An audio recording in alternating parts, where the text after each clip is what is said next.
producers behind the scenes at SKOR North and 1500 ESPN have sports opinions, so they want you to hear them. It's the perfect digital sports soapbox to scratch that Minnesota sports itch. This is the SKOR North Taxi Squad. Nothing like a good bye week to recharge the old batteries. Welcome into the SKOR North Taxi Squad, everybody. It's available on SKORNorth.com, the SKOR North mobile app, Apple, Spotify, and if you want to see our beautiful faces, you can check us out on the SKOR North YouTube channel. My name is Jason Stormer, joined with AJ Fredrickson and Artis Woods. Guys, we got another big show, Minnesota sports style here for Taxi Squad. We know who is going to be starting against the Las Vegas Raiders for your Minnesota Vikings. We'll get into that, obviously preview the game. And gentlemen, I don't believe the Timberwolves or Wild lost a single game since our last recording, so we're going to get into that too. But how are we feeling today? Are you all rested and recharged and ready to go? Hit these next 5 games hard. Yeah, just like players need a bye week, so do the fans. So, it was nice to kind of just lay back, kick back. I know Artis sweated one out with his Eagles in a tough game against a very, very solid team that, it was a fun game to watch. I'm surprised you even brought it up, AJ. I'm surprised you even brought it up. I'll be honest. As soon as I started saying, to watch. That's what I was gonna say. That's what I was gonna say. Fun as somebody who really had no rooting interest other than looking for football. But it's we pushed through bye week. Vikings are gonna be back this week. I'm rested. I'm reassured for the week, and we have some notable stuff from the Vikings. We have one player returning. We have one player also returning, but in the sense that we weren't sure whether or not he was going to return to the field. So that being Josh Dobbs getting the quarterback nod here today from head coach Kevin O'Connell. But yeah, no, I'm feeling good today. Artis? Hanging in there, man. Feeling good. It's been an interesting day for me personally, but hanging in there, feeling good, man. Vikings coming off a bye week, so technically Taxi Squad is coming off a bye week in a way. Getting ready for this game this Sunday should be interesting. The Bengals surprisingly got a win this past Sunday without Joe Burrow, which was very interesting. I'm sure we'll dive into that. I was actually at the Timberwolves game where they played the Utah Jazz. Nice. So saw the Timberwolves live in action, get a W, which was nice. Got to sit in a couple interviews post game. So pretty dope experience, I'd say. So feeling pretty good on this lovely, what is it, Wednesday today? Yes. Wednesday. Something like that. Yeah, and something like that. Days are kind of meshing together these days, but And technically, we recorded last week. We're recording this week. Taxi Squad didn't even take a bye. We powered through, guys. We don't stop for the Minnesota sports fans. So even if we took an emotional bye week, physically, we are still grinding here at SKOR North for you guys. And yes, we're going to be wall to wall with the Vikings the rest of the season. They got a competitive squad, 6-6 currently their record. Actually, I believe, guys, their playoff position actually improved over the weekend. I think they now hold the 6th seed, and I believe, the Green Bay Packers hold the 7th seed right now with the LA Rams and Seattle Seahawks pretty close behind. So plenty on the line for the Minnesota Vikings, but they had a pretty controversial decision to make before this Raiders game, and it literally was made just hours ago. Kevin O'Connell announcing that Josh Dobbs will continue to be the starting quarterback for the Vikings moving forward, even after a pretty abysmal performance against the Chicago Bears. If you go back and listen or watch our episode last week, we got into a pretty heated debate about exactly which direction we want the Vikings to go here against the Raiders, and ultimately they decided to go with the guy that probably has the most experience out of the three. Maybe Nick Mullins actually has probably played more games than Josh Dobbs. I'm not really sure, but they definitely didn't go with the rookie Jaren Hall. Guys, maybe our opinions have changed over the past week, but do you think the Vikings are making the right move here in terms of, prioritizing what they should be doing with the rest of the season in terms of continuing to try to win or potentially build maybe more towards 2024?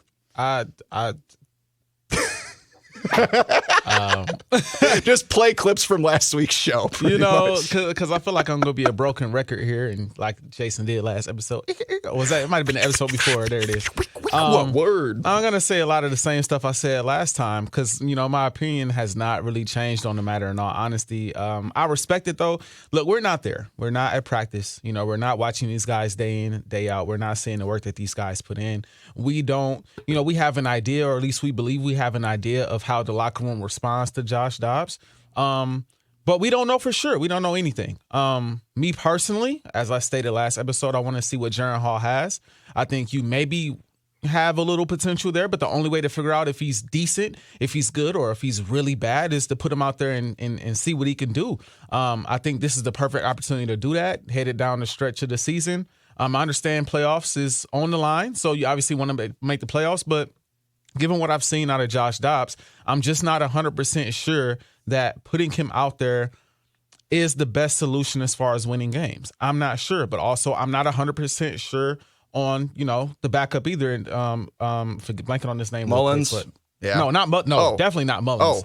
BYU backup. I'm blanking on his name right now. Just said it. Hall. There it is. Okay. Sorry. I'm not 100% sure about Jaron Hall either, which is why I want to see what he has. I want to see what Jaron Hall has, but obviously we're probably not going to see it. And I think that's unfortunate because if we don't see it now, when are we going to see it? That's ultimately my question, But obviously they have seen enough in practice that says, no, Josh Dobbs is the solution. He's the guy that we need to go with in this situation, and not Jaron Hall or Mullins. I mean, if you left it up to me, if you don't go with Jaron Hall and you decide to go with Dobbs, anything but Mullins, I'm okay with, I guess. You got to roll with that, and, we'll see what happens. I think no matter what, you have a good chance of beating the Bengals, even though they just won last week, because I still don't trust that team without their starting quarterback, Joe Burrow. But ultimately, again, this is the decision they're going with. I disagree, but I'm not the coach, the GM. They don't pay me to make those decisions, so Not yet. You guys, Not yet, folks. They got it. Right, not yet. Not yet. They got it. That's the decision that they made, and we got to back it up, see what happens on Sunday.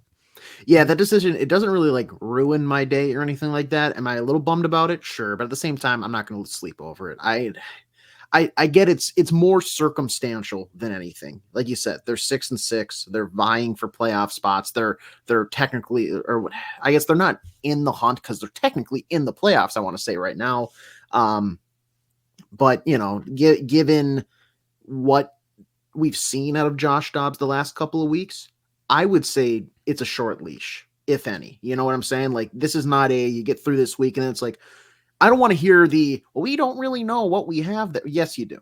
You should know by now what you have with Josh Dobbs. You know what the ceiling is. Same with Nick Mullins. You know what the ceiling is. That's my only provocative thinking point as to why Jaron Hall is the attractive start, in my opinion. You don't know what his ceiling is. There's maybe some promise there. It's an unexplored path. I want to explore that path. Is it the right thing to do at 6-6? I understand why you'd say no. Would it have been more interesting for me? Yes, but I can live with Josh Dobbs. I mean, he's shown he can win. He can win games with this team. Granted, it was when he really didn't know much of the playbook, so that's my concerning part there that lingers. But it's fine, I guess. It's a team against the Raiders where he talked about how great the home field advantage is and how good the crowd is. Essentially, from what it sounds like, it's going to be a pretty heavy Vikings fan base down there in Las Vegas. So I don't want to hear this he couldn't hear on offense in the final drive to try to go ahead. No, everything should be fine. If you can't win with him this week, very seriously consider making a change, whether it even is Nick Mullins at that point. It's just been the last couple of weeks. I've not really liked what I've seen. So unless we have a big bounce back and he reestablishes the pass or not faith and we have liftoff once again, I think I wouldn't be opposed to looking to Jaron Hall. That's all I'm saying. And by the way, if you want to get your Pastronaut t-shirt, you can go to SKORNorth.com and grab one of those as soon as possible. Get them while they still last, ladies and gentlemen, while supplies last. I was just telling AJ this before we started recording. So apparently Vivid Seats has this fan forecast projecting thing, and I don't really know exactly how it works, but this was from Kevin Seifert, that apparently 54% of the people at Allegiant Stadium for the Vikings-Raiders game will probably be wearing purple. They are probably going to be Vikings fans, and it kind of sets up perfectly for that. It's, December. It's already pretty cold here in the state of Minnesota, although I believe it's going to be in the 50s tomorrow in December. I don't know what's going on. I don't know. The planet's kind of weird, acting weird right now. So it's a perfect kind of just a setup for Vikings fans to go enjoy Las Vegas at a perfect time, especially kind of right in between Thanksgiving and Christmas. So everybody who is traveling, be safe and have an absolute wonderful time. But yeah, last week I was for sure kind of in the camp of I wanted to see a little bit more from Josh Dobbs, mostly because he hasn't played with Justin Jefferson yet. I'm just terribly, terribly intrigued to see what those two can do together. And I mean, I'm just more intrigued to see what Justin Jefferson really looks like. I mean, is he going to be out there flashing normal JJ kind of stuff, or is it going to be a little bit kind of slower, just build up to kind of the JJ that we all have come to know and love? But either way, I'm intrigued by it, especially because, guys, we've had only peaks and valleys with Josh Dobbs. We haven't really necessarily seen a plateau yet. We don't really know what just an average kind of performance from Josh Dobbs is. We've just kind of seen both ends of the spectrum. So I'm interested to see if it can balance out or if the pendulum is just going to keep swinging in different directions each and every start, which I think is a little bit too chaotic for the Vikings to really expect to really get any consistency out of that. I'm with both of you guys, though. The leash has to be pretty short here. If there's even like 2 turnovers in that first half, you got to move on to Nick Mullins. And I believe it has been firmly established that Nick Mullins will be the backup quarterback for this game. I'm not sure if Jaren Hall will be active, even though I believe NFL teams, they allow 3 quarterbacks to be active for games now, ever since that debacle in the NFC Championship game last year where the Niners, I mean, Artis doesn't care about this, but like it was a debacle to me, but you know, no, not at all. Not at all. But it was tough to watch on television, and that's ultimately what the NFL is trying to prevent. So yeah, for who? No, I'm playing. I'm done. For now. Yeah. So I'm not terribly upset. I was kind of expecting it all week. We even had some reports, I think, from Rappaport saying that the Vikings are probably leaning towards this direction anyway. So hopefully it just means that Dobbs had a really good bye week, doing the self-scouting, just kind of realized the things that he messed up on and things he can improve upon, and then he had good practices. And I mean, clearly, just like Jaren Hall just didn't really show enough throughout that time to really supplant him. Even though, yes, I will be terribly intrigued by Jaren Hall for the rest of the season based off what he did in that Falcons game. And like, again, the Vikings are kind of victims of circumstances here because they hold the 6th spot in the NFC with a 6-6 record. Packers are 6-6, Rams are 6-6, and Seattle's all 6-6. None of these teams, if they were in the AFC, would be playoff teams because the 6 or the 7 seed in the AFC, the Colts, are at 7-5, and behind them are the 7-5 Texans. And so if the Vikings were on the outside looking in with that 6-6 record, I think this conversation about starting Jaren Hall and debate over it would have been way easier to have, and maybe even given the Vikings really motivation to give them a shot in this Raiders game, because at that point they would be quote unquote in the hunt. So because they are in playoff positioning, they are kind of forced to put whatever players they can put out there to win the game, even if it ultimately might be counterproductive, because we all know that the Minnesota Vikings in 2023 probably aren't going to win a Super Bowl. But again, we just find ourselves in this weird purgatory that we seem to find ourselves every single year. We're just right there, competing right there. But ultimately, just how good are the teams that we are producing? We're kind of finding ourselves in that spot right now, guys. Well, I will say it's nice to have JJ back. Yes. On the bright side, it's nice to have him back. And I know you brought him up earlier. You don't really know what to expect. I expect him to be JJ, honestly. Maybe a little rust in the first half or the first quarter, but it's Justin Jefferson. Who's going to check him? You know what I mean? Like, I see him going out there and really having a day. They are literally the best defense or the worst defense in the league statistically. And so, again, who's going to check him? Like, I don't really see anybody on that side of the ball really stopping Justin Jefferson. So that's what I think I'm looking forward to the most. I think I kind of, in a way, know what to expect from Josh Dobbs. I don't expect him to be as bad as he was against the Chicago Bears. I hope we don't see that. Because if we do, I'm going to come right back here and say, Jaren Hall should play, right? But at the end of the day, again, they made the decision. It is what it is. I kind of already know what they expect from him. I'm just excited to see this offense back for the most part 100% healthy minus Kirk Cousins. That's what I really want to see, or at least with the best offensive weapon in the league back. Because I know Tyreek Hill is having a great season. AJ Brown has had a great season. You could even throw CeeDee Lamb in that conversation. I think those are the top 3 guys as far as receiving yards right now. Mm-hmm. But we all know who the top dog is when they're healthy, and that's Justin Jefferson. So who knows? Maybe they go on a win streak to end this season. Wait, what was that? That was me trying to do 2 J's with my... okay, I see it now. That makes sense. Okay. And somebody was just in the window of the door over here. I had to wave to them, so I made a goofy face right there. So I probably looked awkward on camera. I didn't know what was going on. Not the first time. A lot going on. Yeah, but I get it now. That's nice. That's nice, AJ. But yeah, my bad. We know who the top dog is. I'm looking forward to seeing him get back on the field and just be who he is. And like I said, maybe they go on a win streak right here with the best receiver in the league. Hopefully they do, and they make the playoffs. It's a tight race now. You got Green Bay Looking good. What the heck? They were so bad, and now they're good. Is Jordan Love going to be a Hall of Famer? I won't go that far, but he's marginally improving. Yes, he is. So we'll see. The Vikings, if they want to make it, they got to get it going. Before my JJ thought, can I dub Jordan Love as the light switch quarterback? Because it seems like every drive he flicks it on, and then maybe the next drive he flicks it off. Like he is both the best and the worst quarterback of all time at the same time. I don't understand how it works because I have mixed feelings every time I watched him where I'm like, yes, Packer fans, this is what you get. He can't do anything. And then it's like, how did he hit that win? Like he amazes me with a throw or like getting out and then like the improvisation. So yeah, until it's not going to catch on, but I'm calling him the light switch quarterback. But Artis, I think you're exactly right. JJ should come in, maybe a little rust. I'll allow it. But for the most part, there was talks that he was potentially ready to go and be essentially 100% against the Bears. At that point, there's no reason to have any rust or like getting to know you. Hey, Josh, how are you? This should be, you step on the field and I want to see 3 targets minimum the first drive. And that's given that they get out, somewhere past the 3rd and out. Frankly, if they go out there and it's a 3rd and out, but all 3 attempts are at Justin Jefferson, I don't care. It could be the worst drive of all time.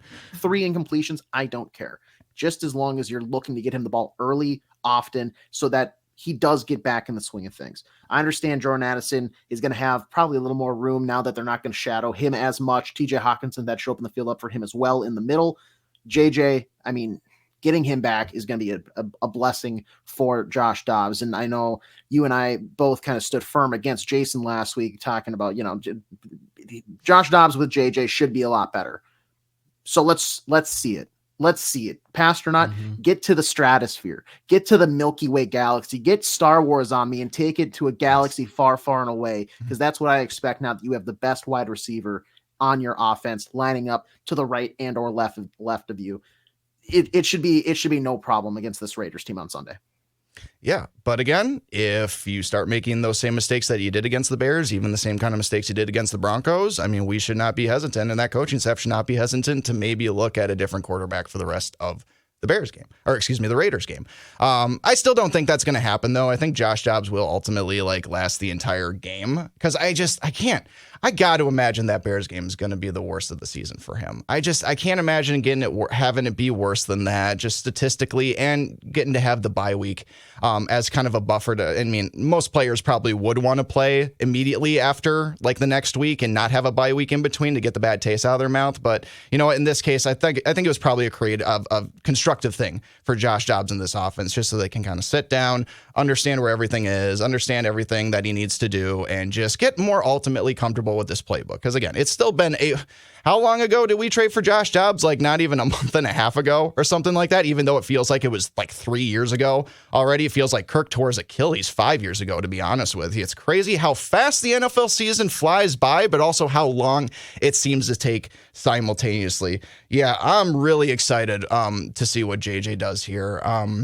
Because, like Artis mentioned, I mean, this Raiders defense really doesn't have a whole lot of names and really star power right now. They're going through kind of a transition phase with Antonio Pierce as the head coach. They also had a bye week, and so, they're just as rested as the Vikings, but they did take an L to the Chiefs, who again, another side tangent about the Packers. I know. The Packers beat the Chiefs, but the Kansas City just looks just a little bit broken this season. I don't know if, and it's so weird because they've had a little bit better receiver help. Some guys have emerged like Rashee Rice and stuff like that, but still just something off with KC, something very off with KC. And I don't know, maybe it's because I have Patrick Mahomes starting in 2 fantasy leagues, and it's just weird not having him be a top 10 quarterback in fantasy football this year. I thought that was a guaranteed 25 points every week, but you know what?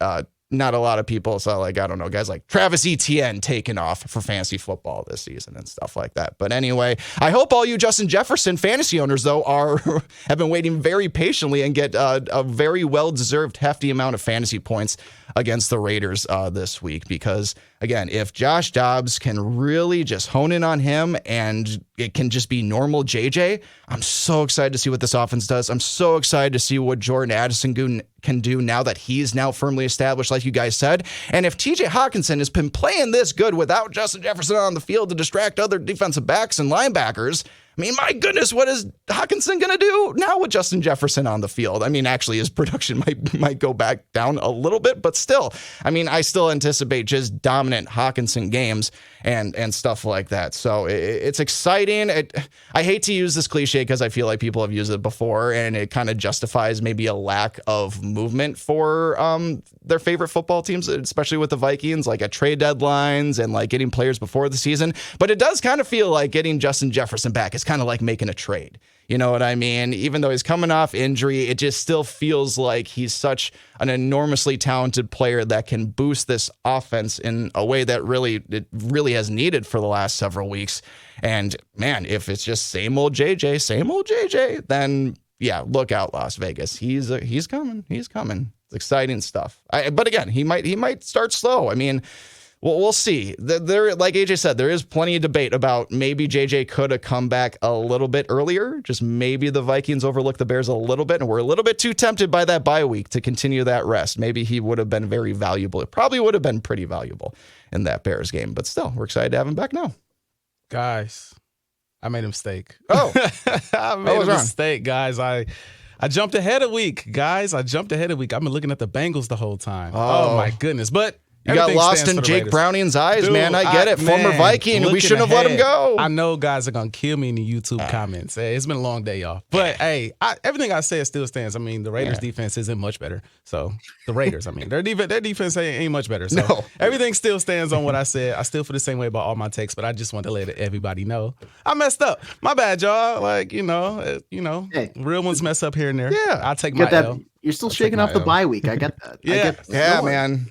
Your boy needs some rest, but it's all good. It's shaking off those cobwebs. Don't worry. No worries about it. But yeah, holy cow. Jake Browning coming out of nowhere and just dominate. I mean, maybe not dominating. It was a pretty high scoring affair, but just that win against the Jaguars was not to be expected. And we'll definitely talk about it next week, but it definitely kind of alters maybe how we perceive the Vikings going into Cincinnati. I thought, a lot of us maybe thought, oh yeah, now that Joe Burrow's not going to be playing, hey, maybe that can be a pretty easy W for the Vikings. But if Jake Browning is out for revenge, and I don't know I don't know how much revenge he wants, watch out, maybe. But anyway, focusing once again on the Las Vegas Raiders. The Vikings take on the Raiders. Let's see. It's a 3:00 kickoff this upcoming Sunday. Let's look at some of the odds here. Ooh, Vikings 3-point favorites right now. That line is -3 for Minnesota with the over-under at 40.5. Guys, let's go ahead and get into the predictions for this game. Do we think the Vikings shook off their own cobwebs during the bye week, righted some ships in some ways? Do we think that Josh Dobbs is going to reach that plateau that at least I'm hoping for? Or do you think this 3-game losing streak or this will become a 3-game losing streak after those 2 losses against the Broncos and the Bears? Where do you think the Vikings ship is sailing at the moment on its way to Las Vegas, Nevada? I think they get the win. I think they find a way to get the win. They need a win. I mean, coming off last week or the week before, I should say, because they just had a bye week. I mean, how do you drop another one? JJ's back. I feel that momentum coming back to the team. They know what's at stake. They watched the Green Bay Packers going to win this past weekend over the Chiefs, which is, again, crazy. You know how important this game is. I feel like I said a lot of this against the Bears. You know how important this game is. It should be an easy one. Obviously, these games aren't easy, but at the end of the day, the Vikings, if they want to make the playoffs, they know what's at stake. And this is, I feel like I'm looking at the rest of this schedule like these are must-win games. We're looking at the Raiders. We just talked about the Bengals, as I've been talking about all show, apparently. We just talked about them. Just looking at just the rest of the schedule, these are all games that you got to have. You just got to have these games. I view the Vikings as better than all of these teams. The one game I was, a little nervous about is the Bengals game because I thought Burrow would be available and they'd be competing for a playoff spot. Now, looking at the rest of the schedule, it's like, he's not there. Who do you fear on this schedule? Now, again, they just lost to the Bears, and so anything is possible.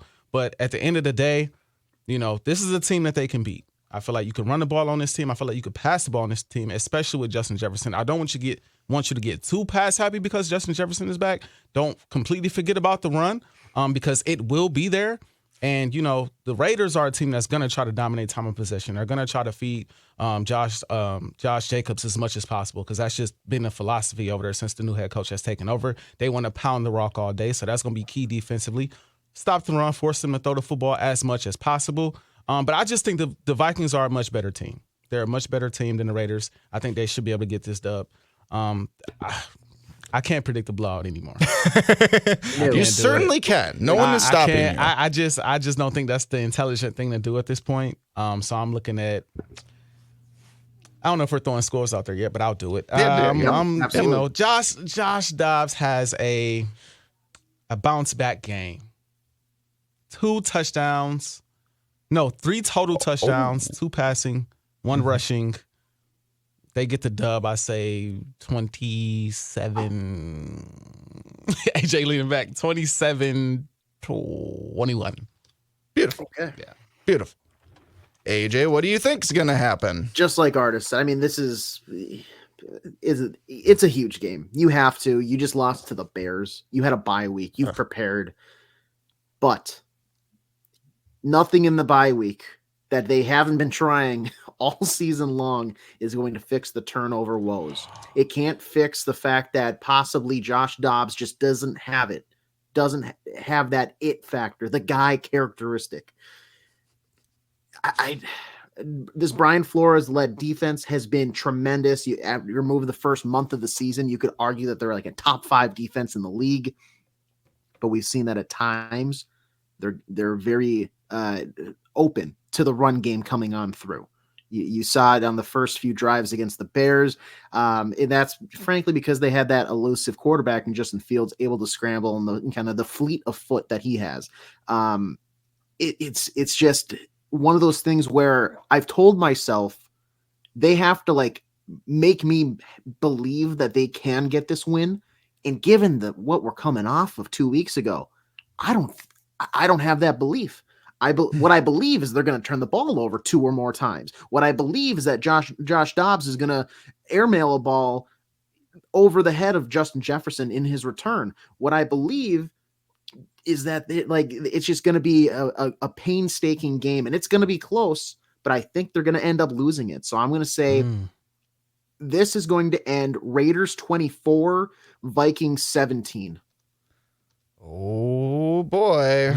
Trying to kill the vibe for all the people out in Vegas, man. Come on. Well, they're already going to be down. If the game's bad, they're going to go to the casino and spend more money at the casino. So they're going to walk into that stadium down about however much they brought because they're going to be happy thinking, the Vikings are going to get this win. And then they're going to have to fly home, empty pockets after a Vikings loss, the saddest flight of all time. Oh, and the home flight from Vegas is the worst.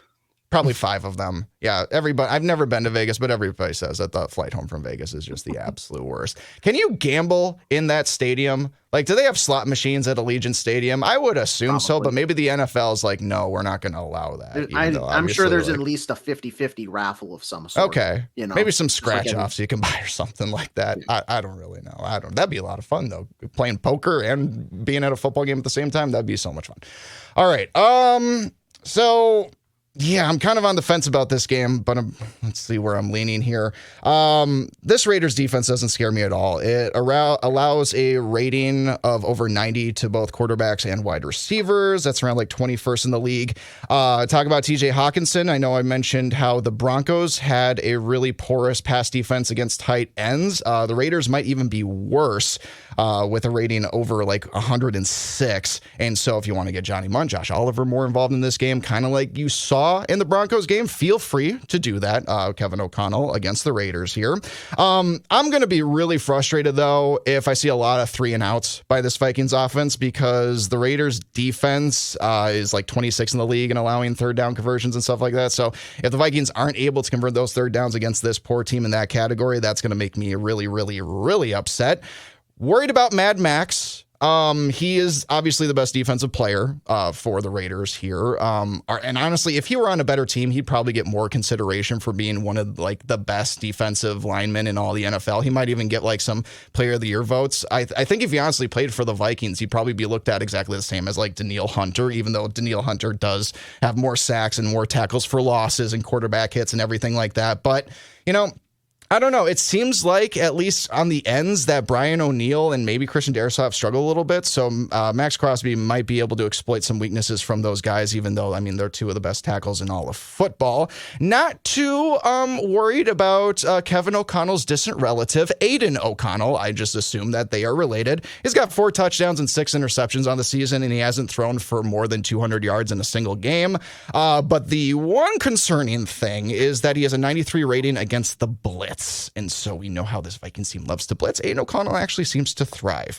Anyway, long story short, there are some things working for the Vikings against the Vikings in this game, but you know, the Raiders already are going through a pretty transitional phase, firing Josh McDaniels. They've responded pretty decently well to Antonio Pierce, but things may have leveled off a little bit against the Chiefs 2 weeks ago. So I'm going to reward Vikings fans and predict a 29-23 victory because I want all 54% of you, according to that Vivid Seat thing, to enjoy your time and enjoy just the stadium experience and just everything that Las Vegas and Las Vegas Boulevard and the whole town has to offer. Go stare at that sphere for like 4 hours if the game stinks. You know what I mean? You can probably just look at there and you look at that thing and then you'll start drooling. That thing is absolutely insane. So yeah, 29-23. I'm predicting the Vikings win. Artis is also predicting the Vikings win by 6 with a 27-21 victory. But AJ's predicting the Raiders to win 24-17. Back. Great Chris Berman impression. Anyway, just compliment yourself on your own Chris Berman impression. I did. Is that what just happened? It's my podcast. I do what I want. That was a wild 30 seconds there. Like the zero hesitation to compliment yourself on.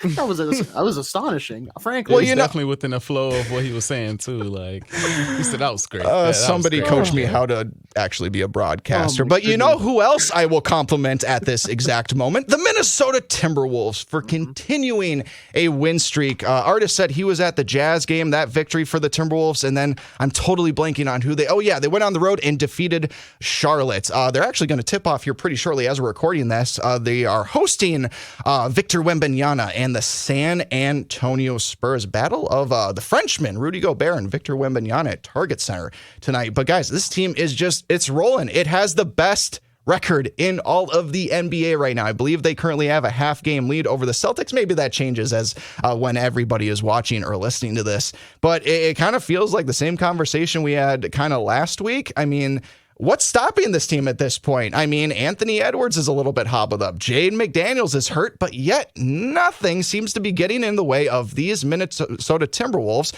which is good because they got a gauntlet of a schedule coming up here.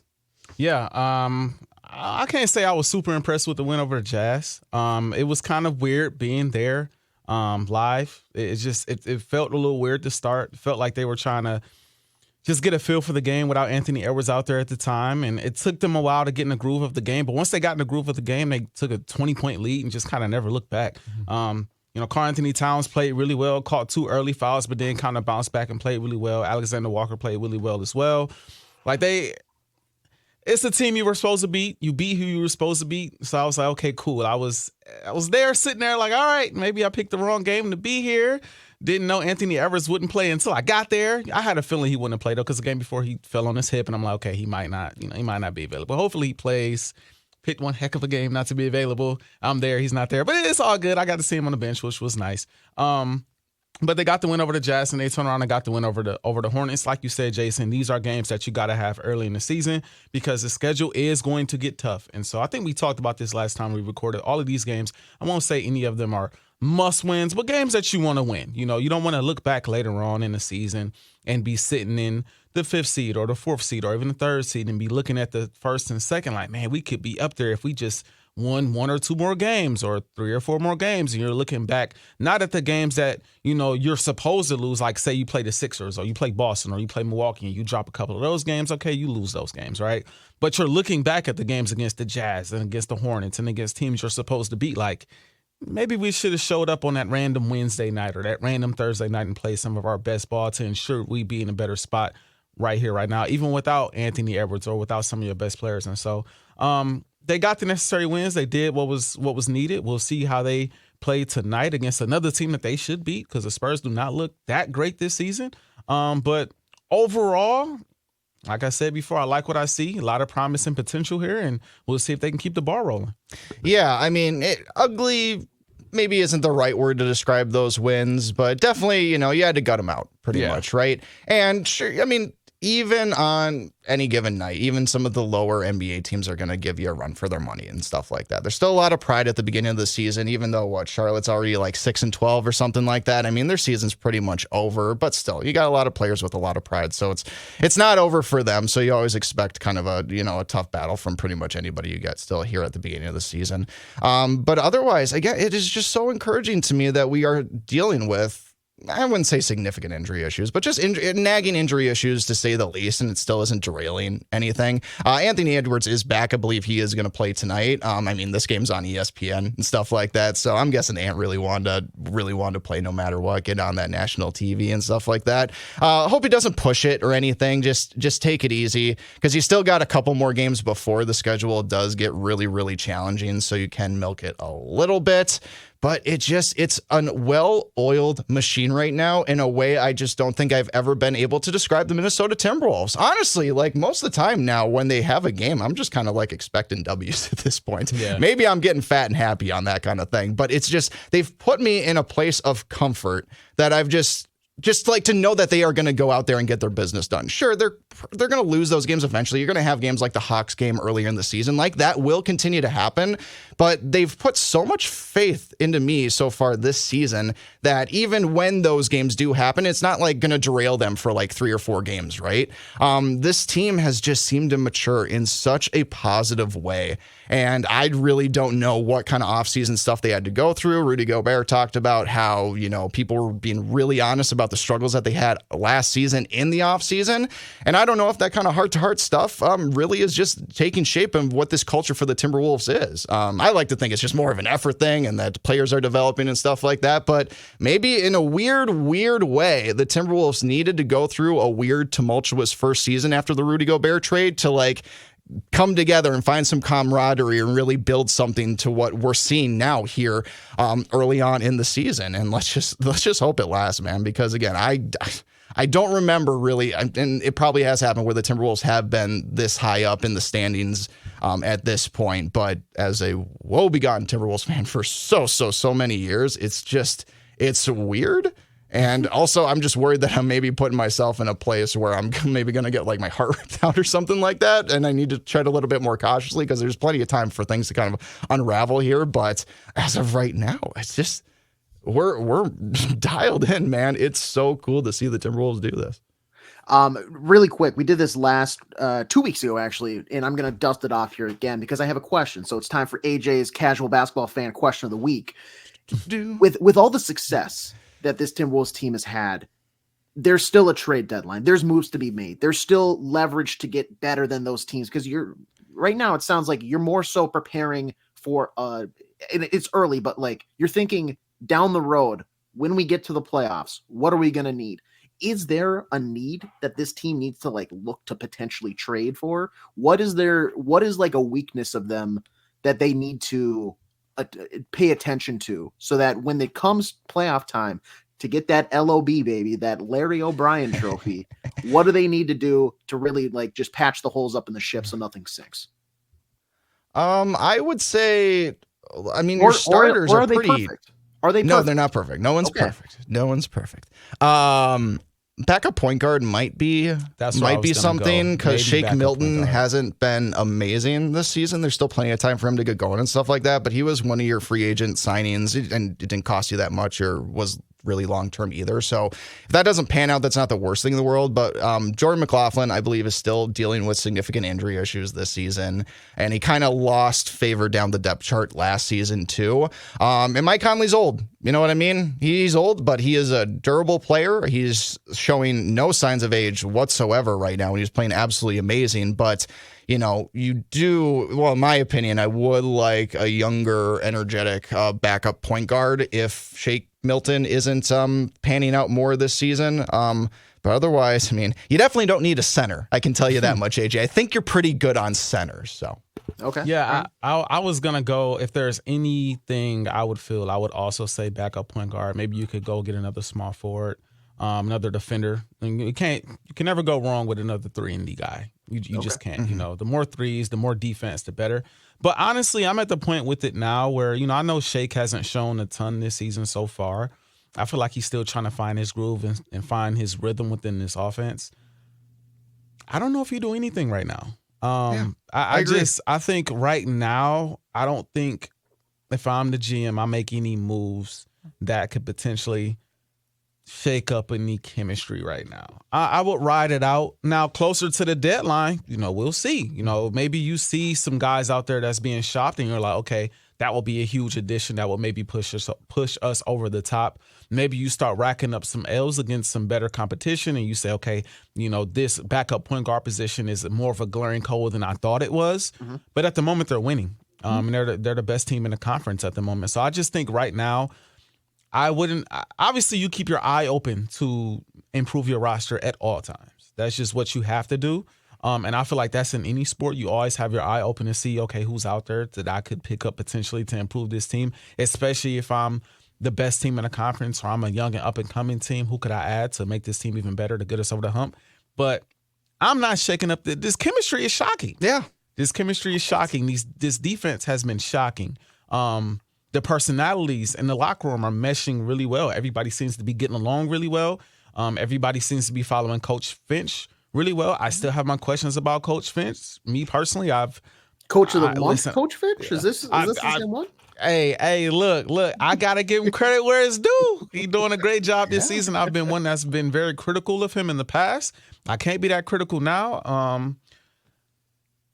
I have my questions come playoff time. I feel like they will come out come playoff time again. We'll see if he responds well in the playoffs when it matters again. But I say all that to say, you know, long-winded answer. I would not do anything right now. Keep my eyes open, but I wouldn't make any changes at the moment. If it ain't broke, don't fix it. Exactly. At this point, you're rolling, gears are moving, players are playing optimally. Don't break anything right now. Let's not try to put a new wrinkle into all this. Let's keep the Rudy Gobert meter at a 1.5, 1.6. I'm still feeling it this week, AJ. That's where I'm feeling with Rudy Gobert and stuff like that. I'm so intrigued to see this battle of the two Frenchmen, the battle of the big baguettes. Anyway, what was that? I don't know. That was like bad French. Yeah, whatever. Yeah, sure. Never been to Paris. Here's a little Here it smells. Yes, we were right on it. Anyway, it's just don't do anything right now. Maybe some warts will show up as when the schedule gets a little bit harder for the Wolves, but as of right now, you're just taking care of business, and please just continue to take care of business. We're a little bit up against the clock here on Taxi Squad. We gotta head out here. Another wonderful conversation about the Minnesota Vikings this week. We'll see how they do against the Raiders. Again, all you Vikings fans traveling to Vegas, be safe and have a wonderful time. Hopefully the Wolves will continue their winning ways. We didn't get as much into the Wild, but they're on a 4-game winning streak right now. John Hines, looking like the Wild made a pretty good decision in terms of moving on from Dean Evison as of right now, but time will tell. But this is the best hockey the Minnesota Wild are playing at the moment. Gentlemen, any final thoughts before we wrap things up for the week? Let's get a win this weekend, Minnesota Vikings. Yes. And Timberwolves. Any Minnesota team. Everybody wins. Wins for everybody. Yeah. You get a win. Everybody gets a win. No, a Minnesota major men's sports team has not lost in the past week and a half. Let's keep it that way. We're rolling, baby. Yeah. That's huge. We are rolling. No L's allowed in the Twin Cities right now. Again, thank you for joining us for Taxi Squad this week, everybody. Let's see. You can check us out on SKORNorth.com, SKOR North mobile app, Apple, Spotify. Want to see our lovely faces, the SKOR North YouTube channel. Please check all those platforms out if you love your SKOR North Taxi Squad. I am Jason Stormer. That's Artis Woods. That's AJ Fredrickson. And until next week, ladies and gentlemen, boys and girls, we'll talk to you then. Take care. Bye-bye. Have a lovely week.